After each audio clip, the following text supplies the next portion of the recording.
Justamente ayer Donald Trump estaba anunciando desde la Casa Blanca que iba a ser el día en el que supuestamente iba a destrozar a la economía iraní. Ahora Trump ya trae otra guerra contra Irán. Ya no es la guerra militar porque se le acabaron los misiles. Ahora la guerra es económica, según Trump, porque ya no quiere matar gente. ¿Ustedes le creen? Bueno, ayer dijo que iba a cortar todos los hilos que mantienen a flote a la República Islámica, que los iba a sancionar. Oigan, eso no es nada nuevo. Digo, Estados Unidos ha sancionado a Irán desde siempre e Irán ahí está. No digo que sea una economía boyante, pero Irán ahí está. Hoy por hoy es una de las 10 potencias misilísticas más poderosas del mundo. Me atrevería a decir que incluso superando a Estados Unidos, que tiene una crisis de misiles.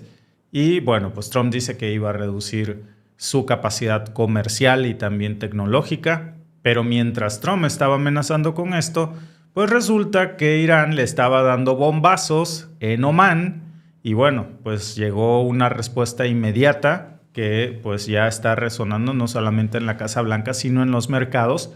Ayer que Trump se paró frente a las cámaras con esa soberbia que lo caracteriza, rodeado de sus asesores, de su secretario del Tesoro, Scott Bessent, ayer prometió que ningún país, ningún banco, ninguna naviera, dice el señor Donald Trump, estaría a salvo si seguían haciendo negocios con Irán.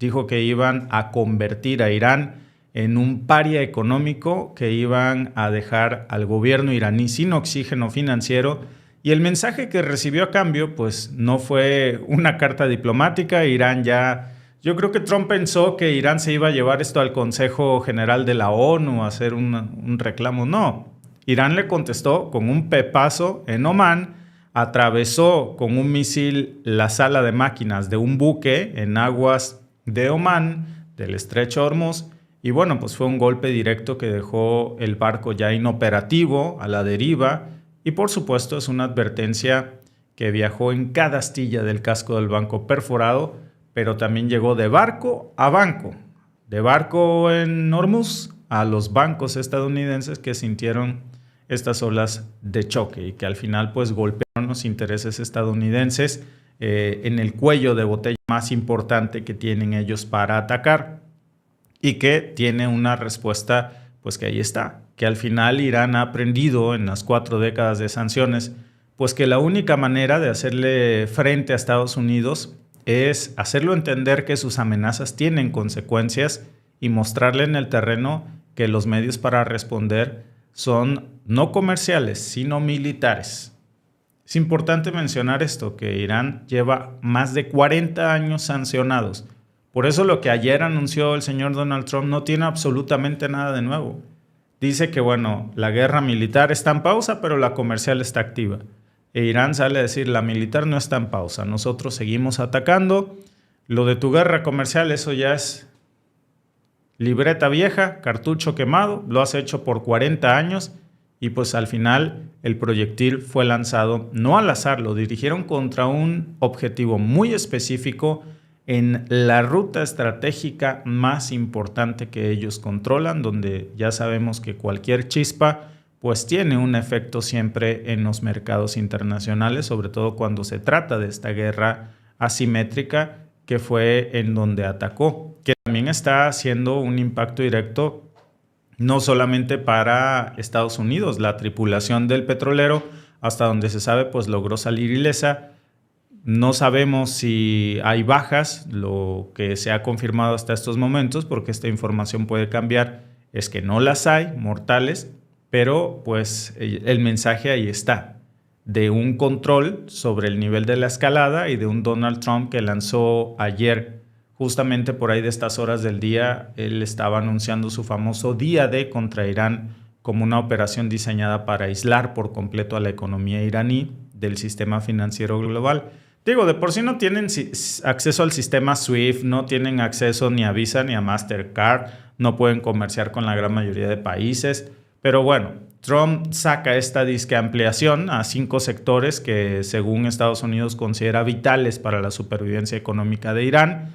El primer sector que dicen que van a atacar a partir de hoy pues es el de los activos digitales iraníes, porque al final Irán no puede usar el dólar estadounidense, pero se ha convertido en un especialista en usar criptomonedas. De hecho, el mismo Scott Bessent, el secretario del Tesoro de los Estados Unidos, se confesó una rata cibernética porque recientemente confirmó que ahora se dedican a robar criptomonedas, a hackear criptomonedas de iraníes particulares, y que dice que con éxito lograron hackear millones de dólares en criptomonedas a los iraníes, y se siente orgulloso de hacer eso, ¿no? De hacer hackeos y fraudes cibernéticos para robarse ese dinero. Bueno, al final es lo que usa Irán. Como no puede usar el dólar, pues mueve su dinero en criptos. Así logran evadir el sistema SWIFT. El segundo, pues, es la tecnología. Pero vamos a ahondar ahora en esto de las criptos. Porque ¿cómo va a bloquear Estados Unidos el sistema de criptomonedas? Es algo que no puede regular Estados Unidos. Es una ilusión. El segundo es el sector tecnológico. Dice que esto lo va a hacer para impedir que Irán importe componentes de doble uso que puedan tener aplicaciones militares. Esto a mí también se me hace gracioso de más, porque me gustaría saber cómo rayos le va a hacer Estados Unidos para prohibirle a China que no le mande a Irán componentes de doble uso. Eso va a estar divertido. Quiero ver cómo lo hace. Se refiere a estos componentes que sirven para su infraestructura crítica. El tercero, fíjense, todas son falacias que dan risa. Dice que va a bloquear las criptomonedas. Estados Unidos no tiene control sobre el mercado de las criptomonedas. No lo puede regular. No es la Fed, no es el dólar. Dice que va a bloquear los componentes de doble uso. Estados Unidos no tiene autoridad alguna para decirle a China a quién rechingados les vende sus componentes de doble uso. Y China no le va a pedir un vale. El tercero, dice Trump, es el oro, que en tiempos de sanciones pues se convierte en un refugio de valor y en una forma de pago alternativa para cualquier país asediado. Dice que va a bloquear el oro. ¿Cómo va a decir que un lingote de oro no tiene valor y otro? ¿Y quién es Donald Trump para decidir qué lingote de oro es valioso y cuál no? El que tenga el sello de los Estados Unidos, por favor. Por eso es una pues forma alternativa de reserva. Cuando las monedas de reserva fallan, pues el refugio es el oro, porque nadie puede alterar su valor. El cuarto que dice Donald Trump pues es la aviación, para dejar, dice, a su flota comercial sin repuestos y sin capacidad de vuelo. Es que eso lo han hecho desde siempre. Acuérdense que Rusia, de hecho, le acaba de mandar a Irán nuevos aviones Su-35. Entonces, por cierto, están cerrando un trato con los chinos para comprar también aviones militares. Irán nunca había tenido tanto acceso a tecnología de la aviación como en fechas recientes. Bueno, el quinto dice que es el transporte marítimo, que los va a sancionar para que no puedan cruzar por Hormuz. El que tiene el bloqueo es Irán.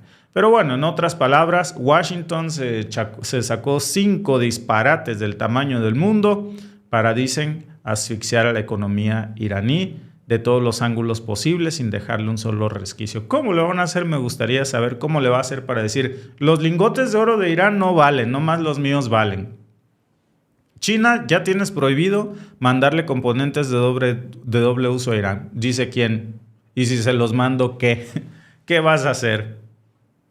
¿Y con qué me vas a amenazar si ya ni siquiera tienes portaaviones en el Indo-Pacífico? Te los tuviste que llevar para allá. Hoy China, más que nunca, hace lo que se le pega a su refregada gana. Y no va a dejar de hacerlo porque le está funcionando muy bien. Lo que esta operación, amigos, está haciendo, pues es... Parece que no aprendió la lección Donald Trump de lo que le pasó a Estados Unidos la última vez que intentó hacer esto con Rusia, que el mundo se alejó de la moneda de reserva mundial. Ahora, yo quiero ver cómo van a intervenir el mercado del oro, o de las criptos, o de los componentes chinos, a quién le van a vender y a quién no, o de la aviación rusa. Ahora le van a decir a Rusia a quién le puede vender sus aviones y a quién no. Pero bueno, pues Trump se ha limitado a firmar estas órdenes ejecutivas desde la comunidad de su despacho en su teléfono. A mí me queda claro que esto es propaganda. Ni siquiera lo cubrimos mucho ayer, porque a mí me parece que es irrelevante. Sale Scott Bessent, el pirata de las criptos, a decir pues que si no se suman a esta campaña el resto de los países occidentales, van a enfrentar consecuencias graves y concretas. Pues es que de por sí las enfrentan. Hoy vemos a un Estados Unidos que está vuelto loco en contra de Canadá nomás porque sí. O sea, no tienen aliados, no tienen socios, no tienen amigos, nadie los quiere, se han vuelto parias del mundo. Pero bueno, dice que van a ser sancionados también. Pero es que este señor sanciona de todo. Quiso sancionar a Canadá porque el humo de los incendios canadienses se pasaba del lado estadounidense. Háganme ustedes el favor. De alguna forma, pues esto está poniendo ya a los gobiernos como China, Turquía, Emiratos Árabes Unidos en una posición muy incómoda. Por cierto, cuando Donald Trump dijo que el estrecho de Hormuz era propiedad de los Estados Unidos y saca este mapa, dibuja aguas territoriales de Emiratos y de Arabia diciendo que también son de ellos, expropiadas por Estados Unidos.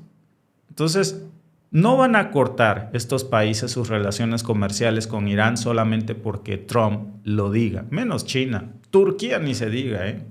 China en particular, pues todos sabemos que es el mayor comprador de petróleo de crudo iraní. Xi Jinping ha dejado claro que no van a renunciar a ese suministro de petróleo nada más porque Trump se lo pida.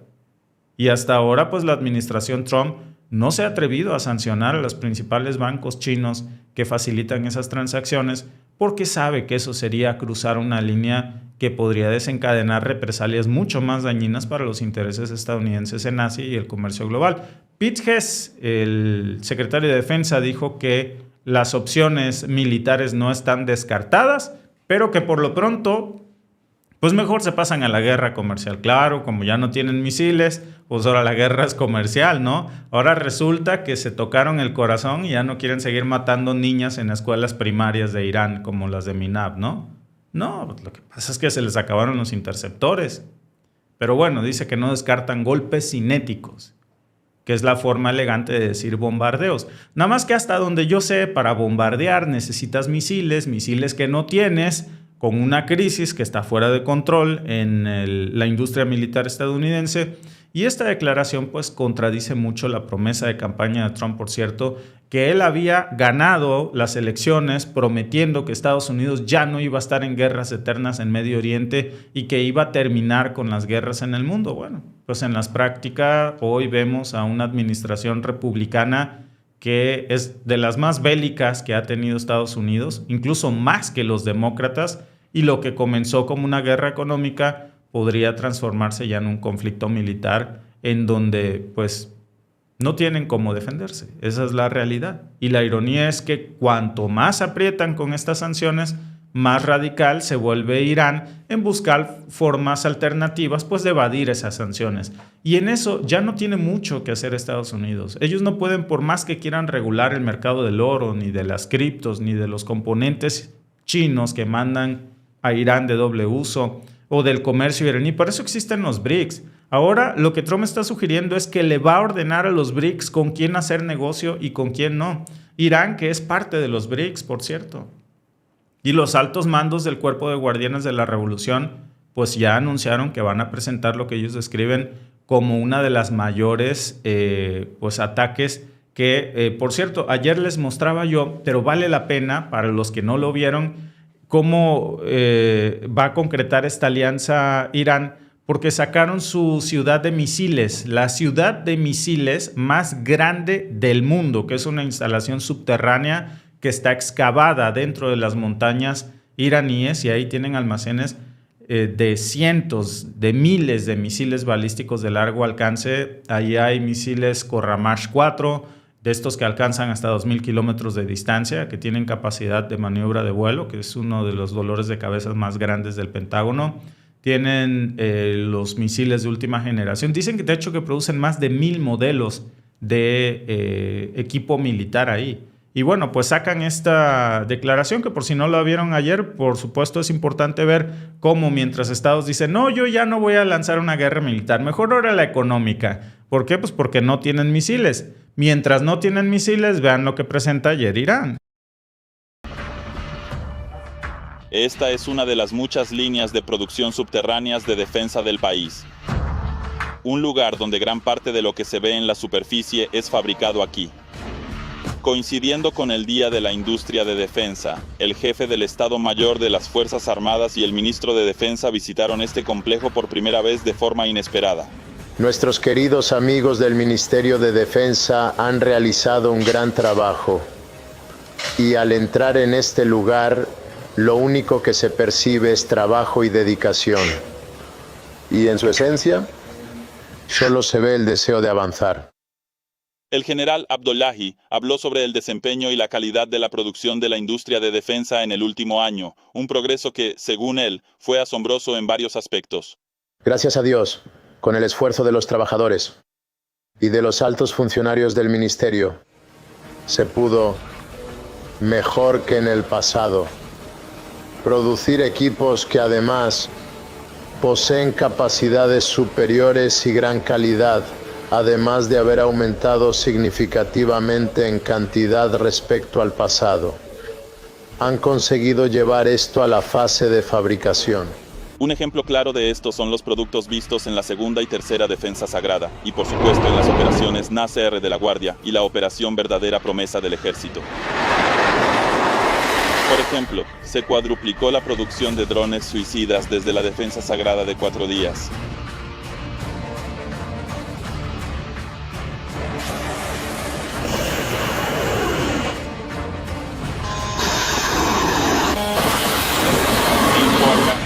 La industria de defensa de Irán tiene diversos ámbitos, incluyendo la construcción de satélites y lanzadores de satélites.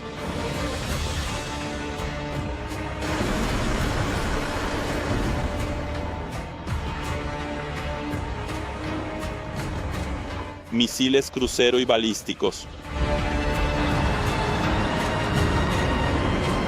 Todo tipo de drones.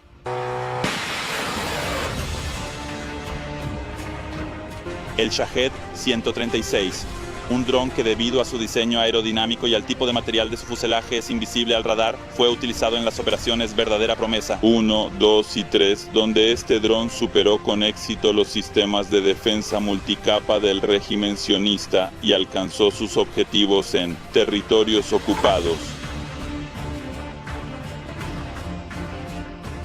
Hasta las municiones y equipos militares que son solo una pequeña parte de los productos de esta industria. Lo que hoy se ve en el campo es el resultado de años de desarrollo en estas mismas líneas y centros de investigación, de modo que ahora Irán es una de las 10 potencias de misiles y 6 potencias de drones, cuando el 90% de la industria de defensa era importada antes de la revolución. Antes de la revolución teníamos 31 productos. En la industria de defensa de Irán, que eran artículos muy simples, por ejemplo, el rifle G3, y eso también era ensamblado, es decir, no era 100% producción nacional. Pero ahora, más de 1000 tipos de sistemas avanzados y en el resto de armamentos y municiones se han realizado mejoras muy grandes que no son en absoluto comparables con antes de la revolución islámica en Irán por jóvenes iraníes, por industriales iraníes y en competencia con potencias que poseen una industria de defensa avanzada.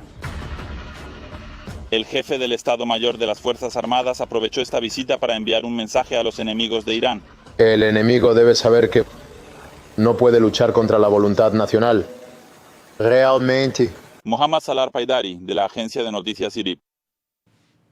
Bueno, pues ahí lo tienen y ahora el general Mohsen Rezaei, por cierto, que es una de las voces más duras de la Guardia Revolucionaria iraní, después de que se presentara hace unos días esta ciudad subterránea misilística de Irán, pues sale a decir que se viene un verdadero infierno para la Casa Blanca si Estados Unidos continúa con esta guerra económica, porque pues ahora la guerra militar ya paró, pero Irán está listo para seguir con esta guerra militar. Bueno, nos queda claro que al final misiles no le faltan para esto y la producción misilística pues ahí está y la tienen en estos momentos con todo, y la muestra no solamente es esta grabación que difunde IRIB hace unos días, sino que encima pues vimos un ataque hace unas horas de uno de los buques petroleros que intentaba cruzar aquí por Omán. Esa es la respuesta que tiene Irán. Y aquí vamos a seguir analizando cada movimiento, cada declaración que saquen las partes involucradas, porque este conflicto, pues a mí me da, y tengo esta sensación de que muy pronto se va a volver militar de nuevo. No lo hace Donald Trump por gusto, lo hace por necesidad, porque necesita interceptores, misiles. No va a poder resolver este problema al menos en los próximos 3 a 5 años, pero si siguen presionando, pues Irán va a reanudar los ataques militares. Estados Unidos, si reanuda sus ataques militares, ayer lo decía el Washington Post y el New York Times, les presentaba yo las fuentes, pues estiman que solo les quedarían defensas para 10 días si volvieran a reanudar el conflicto militar con Irán. Después de esos 10 días, las reservas que hoy están en 20% en alguno de los interceptores se reduciría a 0. Eso es lo que quiere evitar el Pentágono. Eso es lo que quiere provocar también Irán, que se acaben sus reservas a ceros. Y ese es el mentado día D. No es el que anunció ayer Donald Trump. Es el que se le viene si vuelve a reventar este conflicto en términos militares.